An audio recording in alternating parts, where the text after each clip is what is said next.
ये कहानी है 1938 की।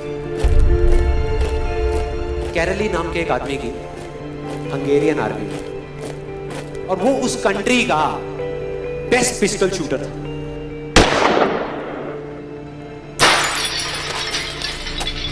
जितनी भी नेशनल चैंपियनशिप्स हुई थी उस कंट्री में, उसको वो जीत चुका था।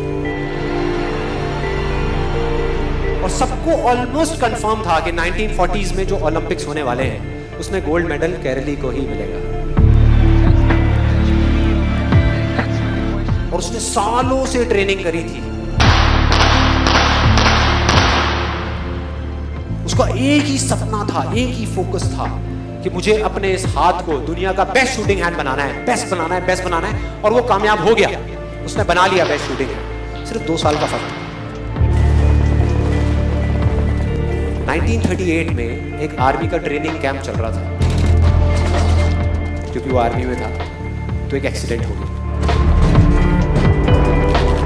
उसके उसी हाथ में जिससे उसने गोल्ड मेडल जीतना था, उसमें एक हैंड ग्रेनेड फट गया और वो हाथ चला गया। जो उसका सपना था, जो फोकस था, सब खत्म।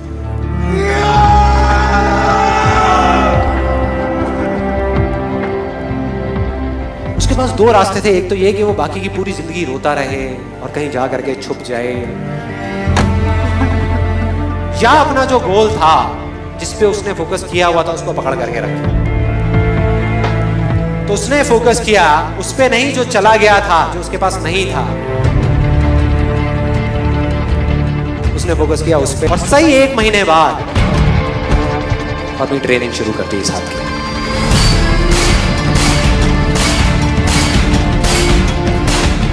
ट्रेनिंग के 1 साल बाद, मतलब कि 1939 में वो वापस आया। नेशनल चैंपियनशिप्स हो रही थी वहीं पे हंगरी में, और बाकी भी बहुत सारे पिस्टल शूटर्स थे वहां पे।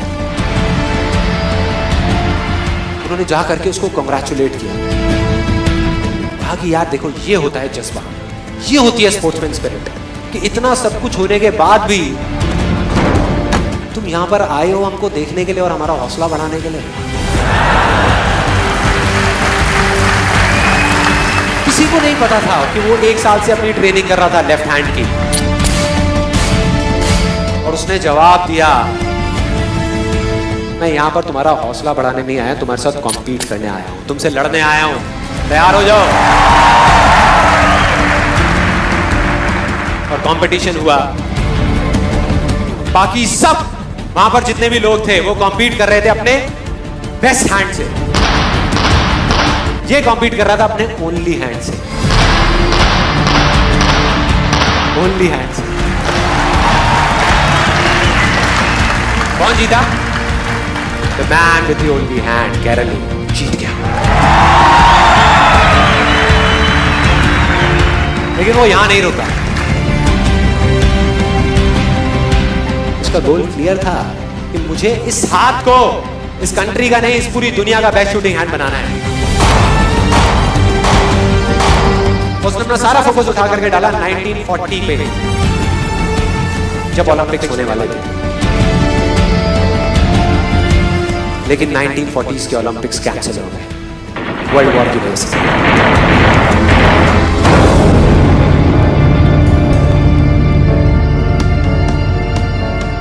उसने अपना सारा फोकस उठा करके कहां डाल दिया? 1944 में जो ओलंपिक्स होने वाले थे उसके ऊपर। और 1944 में जो ओलंपिक्स होने वाले थे वो भी कैंसिल हो गए वर्ल्ड वॉर की वजह से। फिर से cancel.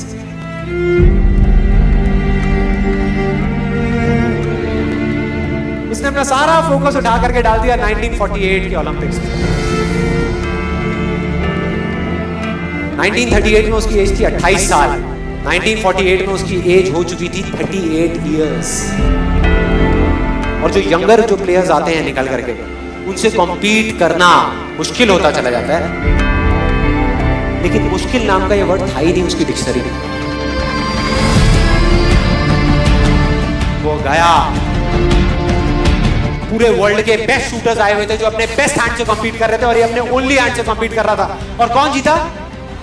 The man with the only hand.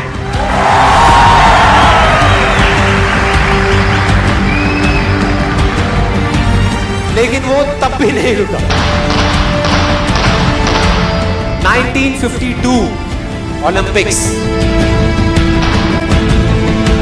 दोबारा कॉम्पीट किया उसने और इस बार गोल्ड मेडल कौन जीता? गैरल ली। 4 साल बाद दोबारा से, और पूरी की पूरी हिस्ट्री को बदल करके रख दिया ओलंपिक्स। इस पर्टिकुलर कंपटीशन में उससे पहले किसी भी एथलीट ने लगातार 2 गोल्ड मेडल्स नहीं जीते।